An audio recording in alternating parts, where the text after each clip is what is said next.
हीच घंटागाडी. स्वच्छतेचे आपण आधी कचरा टाकू घंटागाडी. स्वच्छ भारत सुंदर भारत. स्वच्छ भारत सुंदर भारत. सर्वांना माझा नमस्कार. माझे नाव मयुरी नरेश शिरसाट आहे. मी इयत्ता 7वी शिकते. आमच्या शाळेचे नाव माध्यमिक विद्यालय उंटवाडी सिडको आहे. तर आमच्या शाळेमध्ये स्वच्छता अभियान राबवण्यात आले आहे. त्यामध्ये आम्ही सर्वजणही सहभागी आहोत. माझे नाव मयुरी नरेश शिरसाट आहे.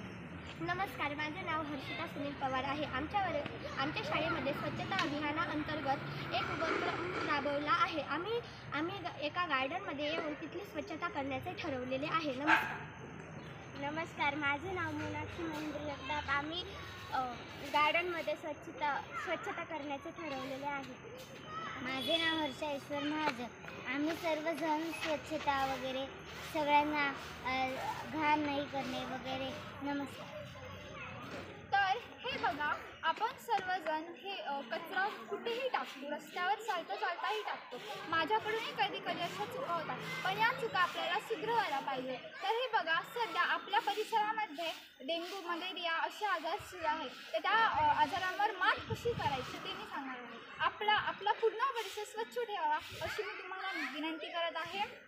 त्यामध्ये डेंग्यू, मलेरिया हे कशा प्रकारे होतात तेही मी तुम्हाला सांगत आहे. त्यापूर्वी मी तुम्हाला हे सांगत आहे की डेंग्यू, मलेरिया हे आजार आपल्याला होतात तेव्हा आपण काय बोलतो की देवा तू डेंग्यू, मलेरियासारखे आजार का बरं काढलेले आहेत. तर त्याचं उत्तर मी सांगते की हे आजार देवाने काढलेले नाही, आपण ते स्वतः काढलेले आहेत. तर ते आजार आपण कशा प्रकारे काढलेले आहेत तर मी तुम्हाला ते सांगते. 1, 2 किंवा 1 आठवडाभर आपण त्या टाक्या खाली नाही केल्या तर त्याच्यापासून डेंग्यू तयार होतात व त्याची मातीच्या खाली जी त्या टाकीच्या खाली जी माती राहते त्यामधून एक अळी निर्माण होते व त्या अळीचं रूपांतर एका मच्छरामध्ये होतं आणि ते मच्छर आपल्याला येऊन चावतात व त्यामुळे आपण आजारी पडतो. त्यामुळे काही लोक मरूनही गेलेले आहेत. तर त्यामुळे आपण दर दिवशी म्हणजे प्रत्येक दिवशी आपली टाकी किंवा हे साफ करावे अशी मी तुम्हाला विनंती करत आहे.